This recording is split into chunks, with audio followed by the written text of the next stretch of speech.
काल मी इथं आल्यानंतर साताऱ्याचा दौरा देखील केला, आढावा बैठक देखील घेतली. आपण सगळेजण होतात तिथे. शिवसेनेचा मेळावा घेतला पदाधिकाऱ्यांचा आणि पुन्हा इथं आलो. आणि आता मी इथं जेव्हा जेव्हा गावी येतो तेव्हा प्लांटेशन मोठ्या प्रमाणावर करतो. आता आज हे आपण जवळपास 3000 स्ट्रॉबेरीची रोपं लावलेली आहेत. स्ट्रॉबेरीची 3000 झाडं या ठिकाणी लागली आहेत आणि त्यामुळे आवाकाडूची देखील आता लागवड या ठिकाणी झाली आहे. कालही लावली, आताही आवाकाडू देखील इथं लावला जाईल.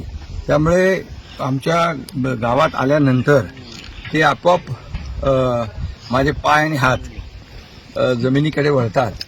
आणि आमच्या सर्व लोकांना माहीत आहे की मी आल्यानंतर वृक्षारोपण हा माझा आवडीचा विषय आहे.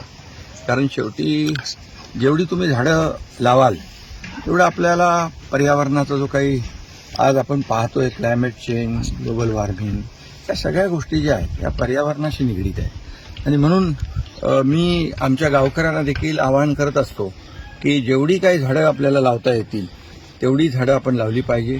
मग या जमिनीमध्ये अगदी आंबा, काजू, फणस, चिक्कू, पेरू, स्ट्रॉबेरी, या ठिकाणी मलबेरी, ब्लूबेरी देखील याच्यामध्ये आपण पॉली हाऊसमध्ये लावलेली आहे.